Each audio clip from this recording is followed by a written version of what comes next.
Vienaaukštė Amerika, Ilja Ilfas ir Jevgenijus Petrovas. Pirma dalis vertė Meškauskienė, išleista 1938 metai, pro 27 aukšto langą. Įgarsino Orinta Vaidanavičiūtė, skyrius 6. Papa and Mama. Prieš išvažiuodami iš Maskvos mudu prisirinkome daugybę rekomenduojamųjų laiškų. Mums paaiškino, kad Amerika tai rekomenduojamų laiškų šalis. Be jų ten nepasisukti. Pažįstami amerikiečiai, kuriuos mes prieš išvažiavimą apėjome, iš karto tylėdami sėdosi prie savo mašinėlių ir imdavo stuksenti: brangus ir mano bičiuliai, kuriuos aš jums rekomenduoju. Ir taip toliau, linkėjimų žmonai ir apskritai visa, kas tokiais atvejais priimta rašyti. Jie jau žinojo, ko mes atėjome. New York Times korespondentas Walteris Duranty rašė nepaprastai smarkiai, išimdamas iš burnos cigarą, tik tai gurkštelį Krymo Maderos, iš jo mes išsinešėme tuziną laiškų. Atsisveikindamas jis tarė: važiuokite į Ameriką, dabar ten įdomiau, kaip pas jūs Rusijoje. Pas jūs viskas eina į viršų. Jis ranka parodė kylančias laiptų pakopas. Jums visa paaiškėjo, o pas mus pasidarė neaišku ir dar nežinia, kas bus. Mus laukia nepaprastas dosnumas pas Lou Fisherį žurnalistą, gerai žinoma kairesniuose Amerikos sluoksniuose. Su mumis jis sugaišo tikriausiai pusę darbo dienos. Amerikoje mums gresia, tarė jis, pavojus iš karto patekti į Amerikos radikališkuosius inteligentų sluoksnius, sukinėtis tarp jų ir nieko nepamačius grįžti namo su nuomonė, kad visi amerikiečiai labai pažangus ir inteligentiški žmonės, o tai toli gražu ne taip. Jūs turite matyti kuo daugiau vairių žmonių. Pasistengkite pamatyti turtuolių, bedarbių, valdininkų, fermerių. Ieškokite vidurinių žmonių, nes jie ir sudaro Ameriką. Jis pažvelgė į mus savo labai juodomis ir labai geromis akimis ir palinkėjo laimingos ir vaisingos kelionės. Mus pagavo gobšumas. Nors čimodanai jau išpumpo nuo laiškų, mums atrodė vis maža. Mes atsiminėme, kad Eizenšteinas kažkada buvo Amerikoje ir nuvažiavome pas jį į Potilichą. Žinomas kino kaimas, negražiai išsidriekęs ant puikių Maskvos upės krantų. Sergejus Michailovičius gyveno naujame name, kurį pagal planą artimiausių laikų turi nukelti, bet kurį dar, nežiūrint to, baigia statyti. Eizenšteinas gyveno dideliame bute tarp žvakių, sitynų ir milžiniškų meksikiečių skrybėlių. Jo darbo kambaryje buvo geras rojalis ir vaiko griaučiai po stiklu. Žymių daktarų priemamuosios kambariuose po tokiais gobtuvais laikomi bronziniai laikrodžiai. Eizenšteinas sutiko mus apsirengęs žalia dryža pižama. Ištisą vakarą jis rašė laiškus, pasakojo apie Ameriką, vaikiškomis spinduliuojančiomis akimis žiūrėjo į mus ir vaišino uogienę. Po savaitės sunkaus darbo mes turėjome laiškų adresuotų gubernatoriams, artistams, redaktoriams, senatoriams, fotografui moteriai ir tiesiog geriems žmonėms, jų tarpe negrų, pastoriui ir dantų gydytojui, išeiviui iš Proskurovo. Kada tokių triūsų surinktą savo lobį mes parodėme Žanui Vlajovičiui Arsenui, mūsų generaliniam konsului Niujorke, jis išblyško. Pasimatyti su kiekvienu šių pažįstamu atskirai jums reikia 2 metų. Kągi daryti? Būtų geriausia sudėti šiuos laiškus vėl į čimodaną ir grįžti atgal į Maskvą. Bet kadangi jūs jau vis vien čia esate, reikia ką nors sugalvoti. Paskiau mes nekartą įsitikinome, kad konsulas visuomet ką nors sugalvoja, jeigu tai yra būtina. Šį kartą jis sugalvoja kažką didingą. Laiškus išsiuntinėti adresatams ir surengti priėmimą visiems drauge. Po 3 dienų 61 gatvės ir 5 aveniu kampe atstovybės salėje įvyko priėmimas.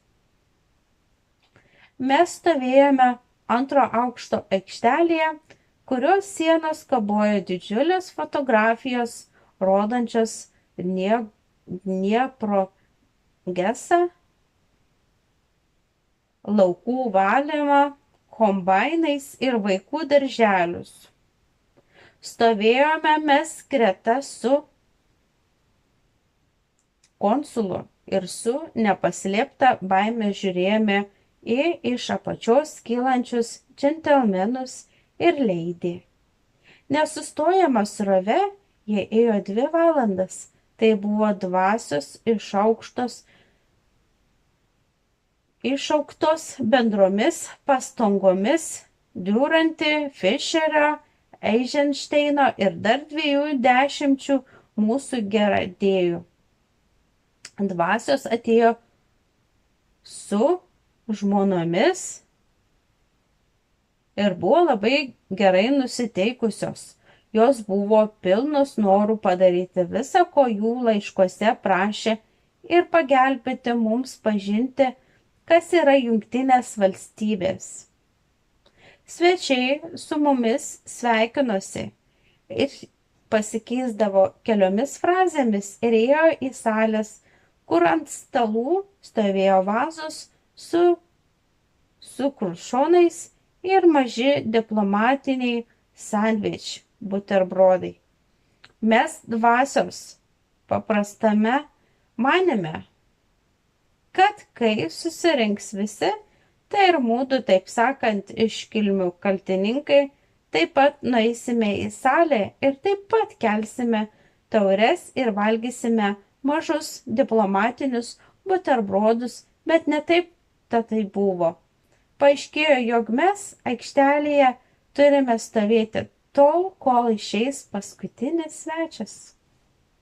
Iš salių sklido šauksmai ir linksmas juokas, o mes stovėjome kaip stovėję, sutikdami pavėlavusius, lydėdami išeinančius ir bendrai atlikinėdami šeimininkų pareigas. Svečių susirinko daugiau kaip 150 ir suprasti, kuris tarp jų gubernatorius, o kuris išeivis iš Proskurovo, mes taip ir nesupratome. Tai buvo triukšminga draugija. Čia buvo daug žilų, akiniuotų damų, raudonų džentelmenų, petingų jaunų vyrų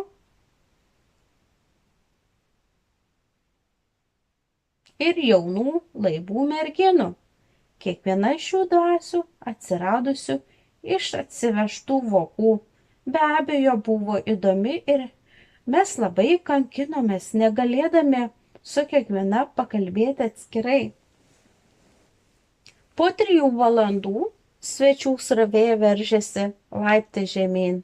Prie mus priėjo mažas storas žmogus, švarutėliai nuskusta galva, ant kurios žybčiojo stambus šalto prakaito lašai. Jis pažvelgė į mus pro savo akinių padidamosius stiklus, pakratė galvą ir gana gera rusų kalba įtikinamai tarė: o taip, tai niekis, misteris Ilfai ir misteri Petrovai, aš gavau Fischerio laišką. Ne, serai, man nieko nekalbėkite, jūs nesuprantate, aš žinau, kas jums reikalinga. mes dar pasimatysime. Ir jis išnyko mažas drutokas su nepaprastai tvirtu, beveik geležiniu kūnu. Atsisveikinimo su svečiais makalynėje mes negalėjome su juo pakalbėti ir atspėti jo žodžių prasmės. Po kelių dienų, kai mes dar vartėmės lovose, apmastydami, kur pagaliau mes rasime mums būtiną ideališką būtybę, suskambėjo telefonas ir mums nepažįstamas balsas pasakė, kad kalba misteris Adamsas ir kad jis nori tuojau pas mus užeiti. Mes greitai apsirengėme, spėliodami, ką mums prireikė misteriui Adamsui ir kas jis toks. Į numerį įėjo tas pats geležinio kūno dručkis, kurį mes matėme atstovybės priėmime. Misteriai, tarė jis be jokių įžangų, aš noriu jums padėti. Ne, jūs nesuprantate, aš laikau savo pareigą padėti kiekvienam sovietų žmogui patekusiam į Ameriką. Mes pakvietėme jį sėsti, bet jis atsisakė. Jis bėgiojo po mūsų mažą numerį, retkarčiais mus badydami savo atsikišusių kietų pilvų. 3 jo švarko apatinės sagos buvo atsegtos ir iš ten skverbėsi kaklaraiščio uodegėlė. Staiga mūsų svečias suriko. Aš daug skolingas Sovietų sąjungai. Taip, serai, labai daug. Nekalbėkite, jūs net nesuprantate, ką jūs ten pas save darote. Jis taip susijaudino, kad per apsirikimą iššoko pro atdaras duris į koridorių. Mes sunkiai įtempėme jį atgal. Jūs buvote Sovietų sąjungoje? Shirley, sušuko misteris Adamsas. Žinoma, ne, jūs taip nesakykite. Buvau Sovietų sąjungoje, aš ilgai ten gyvenau. Taip, serai, aš pas jūs dirbau 7 metus, jūs mane Rusijoje sugadinote. Ne, jūs šito nesuprantate.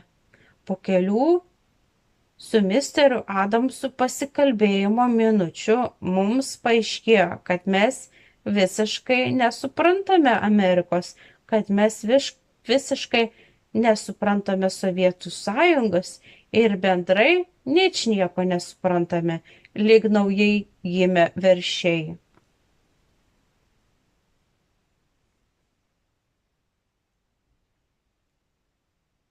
Bet ant misterio Adamso negalėjome pykti, kai mes jam pranešėme, kad ruošiamės automobiliu keliauti po Ameriką. Jis sušuko Shirley ir taip susijaudino, jog neklauktai iškėtė skėtį, kurį turėjo po pažastimi ir kurį laiką stovėjo po juo, tarsi prisidengdamas nuo lietaus.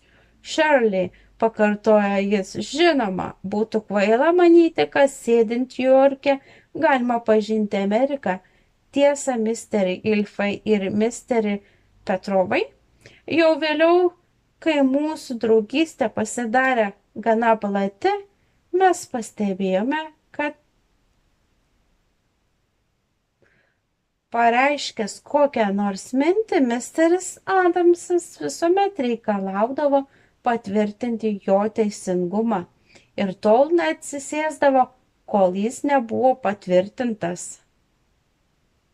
Ne, misteri, jūs nieko nesuprantate. Reikalingas planas, kelionės planas, tai svarbiausia, aš jums paruošiu šį planą.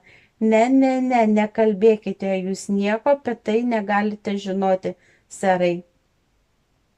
Staiga jis nusimeta švarką, nusitraukė akinius, sviedė juos ant sofos, vėliau jis savo kišenėse jų ieškojo apie 10 minučių, ant kelių išskleidė Amerikos automobilių žemėlapį ir ėmė jame braižyti kažkokias linijas. Bematant iš judraus keistuolio jis pavirto griežtu ir veikliu amerikiečiu. Mes pažvelgėme vienas į kitą. Ar ne ta idealioji būtybė, apie kurią mes svajojame? Ar ne tas puikusis hybridas, kurį išugdyti nepajėgtų net Mičiūrinas su Berangu? Ištisas 2 valandas mes keliavome po Amerikos žemėlapį. Koks tad malonus užsiėmimas. Mes ilgai svarstėme klausimą, ar užsukti į Milvokus, Wisconsin štatą, ar neužsukti. Ten iš karto yra 2 Lafolletai, vienas gubernatorius, o antras senatorius. Ir prie abiejų galima gauti rekomenduojamus laiškus. Pavydėtina padėtis. 2 maskviečiai sėdi Niujorke ir sprendžia klausimą apie kelionę į Milvokus. Panorės važiuoti, nepanorės nevažiuos. Senis Adamsas sėdėjo ramus, švarutėlis, korektingas. Ne į ramųjį vandenyną jis mus nepatarė važiuoti. Ne, į ramųjį vandenyną jis mums nepatarė važiuoti šiaurės keliu per Salt Lake City, Siurio ežero miestą.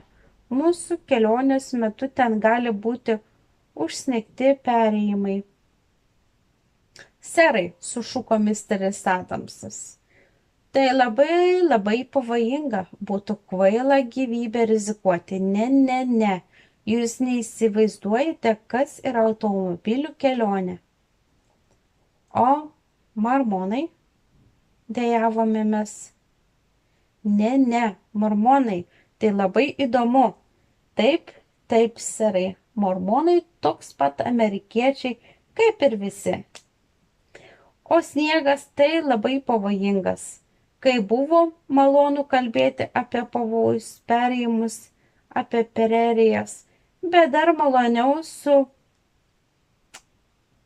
paišeliu rankoje skaičiuoti, kiek automobilis pigiau už geležinkelį, benzino galonų kiekį.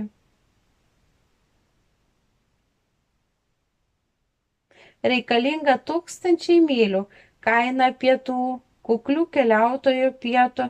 Mes pirmą kartą išgirdome žodžius camp ir tourist house. Dar nepradėję kelionės mes rūpinamės išlaidų sumažinimu. Dar neturėdami automobilių rūpinamės jo tepalų.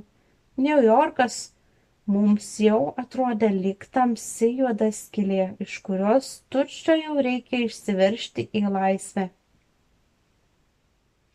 Kai džiaugsmingi pasikalbėjimai pavirto vos girdimų šauksmų, misteris Adamsas staiga pašoko nuo sofos, stvėrėsi rankomis už galvos, kurčiame beviltiškume primerkė akis ir taip išstovėjo ištisą minutę. Mes išsigandome. Misteris Adamsas, nepraverdamas akių, ėmė gniaužti rankose skrybelę ir murmėti. Serai, viskas žuvo. Jūs nieko nesuprantate, serai. Čia pat paaiškėjo, ko mes nesuprantame. Misteris Adamsas atvažiavo su žmona ir, paleikęs ją automobilyje, atbėgo pas mus vienai minutėliai, pakviesti pas save pusryčių. Atbėgo tik vienai minutėliai. Mes pasileidome bėgti per koridorių. Lifte misteris Adamsas net šokinėjo iš nekantrumo. Taip jis norėjo kuo greičiau patekti po žmonos sparneliu. Už Leginston Avenue kampo 48 gatvėje, tvarkingame, bet jau nenaujame Chrysler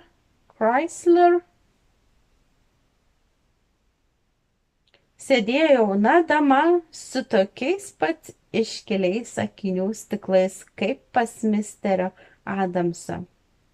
Beki, sudėjavo mūsų naujas draugas, tiesdamas į Chrysler storas rankenėles.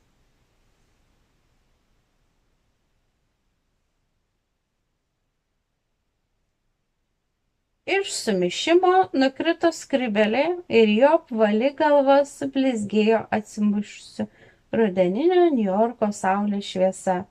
O kur skėtis? Paklausė dama, vos besišypsodama. Užgeso saulė ant misterio Adamso galvos. Skėtį jis pamiršo pas mus numeryje. Žmoną jis užmiršo pačioje, o skėtį viršuje. Tokiomis aplinkybėmis įvyko mūsų susipažinimas su Mrs. Rebecca Adams. Su kartumu pamatėme, kad prie vairo atsisėdo misterio Adamso žmona. Mes vėl dirstelėjome į vienas antrą. Ne, matyti čia ne tas hibridas, kuris mums reikalingas. Mūsų hibridas turi mokėti valdyti automobilį. Misteris Adamsas vėl atsigavo ir linksmai šūkavo, kaip nieko nebuvus, visą kelią ligi Central Park West, kur buvo jo būtas. Senis Adamsas mus įtikinėjo, kad mums svarbiausia tai mūsų būsimas sankeleivis. Ne, reikia jis, jūs nesuprantate, tai labai svarbu. Mes nuliūdome, mes ir patys žinojome, kaip tai svarbu.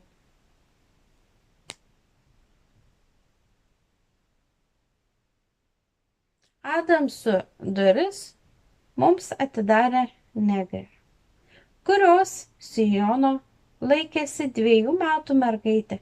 Mergaitė buvo tvirta, tarsi nulieto kūno. Tai buvo mažas Adamsas be akinių. Ji pažvelgė į tėvus ir plonučiu balsu tarė: Papa and mama. Papa ir mama sudejavo iš pasitenkinimo ir laimės. Mes 3 kartą dirstelėjome vienas į antrą. O jis dar ir kūdikį turi? Ne, jis be abejo ne hibridas.